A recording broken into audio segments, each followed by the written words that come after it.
Bob, if I'm looking for a home in the New York metropolitan area right now, should I consider renting or should I be buying? Well, Jason, there are a couple factors that go into that decision. One is purely financial and economic, and if you go on the internet, you could probably find various formulas to determine what your best investment is. But I am not so sure that people make the decision to rent or buy based upon a calculation.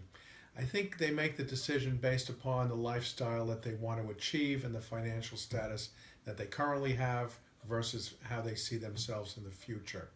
Renting is sort of a flexible thing.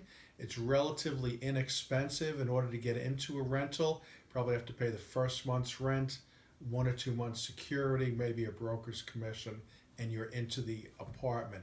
It's also relatively flexible in the event your plans change. At some point, absent a very long-term lease, you could say to the landlord, look, my plans have changed. I want to give you back the apartment.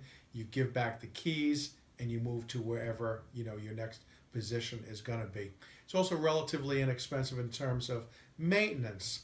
If something goes wrong with the building, you call up the landlord. You don't have to call up the plumber. You don't have to put on a new roof. You don't have to shovel the snow in front of your house. Now, contrast that with buying a property. Buying a property, I think recently has been, within the last 10 years, has been a relatively good opportunity to build your equity in a property. What you might want to consider, however, is getting into the buying situation. You do need a substantial amount of money, both for the deposit and the expenses to get into a house, a property of your own.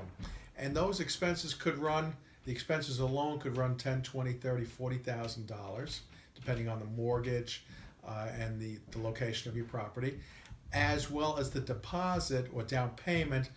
Most banks now are requiring 20% down.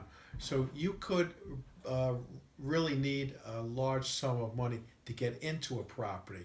If one thing that buying a house doesn't provide is too much flexibility. In order to recoup that initial investment, you probably have to stay in the house for anywhere from 2, 3, 4, 5 years to recoup your investment.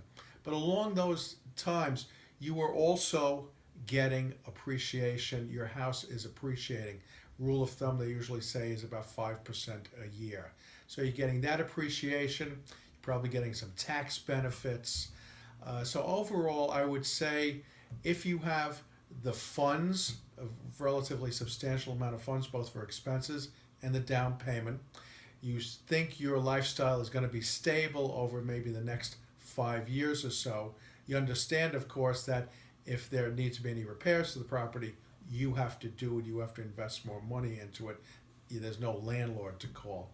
But overall, I think an investment in a property now, especially with interest rates hovering in the mid threes, is probably a good investment decision.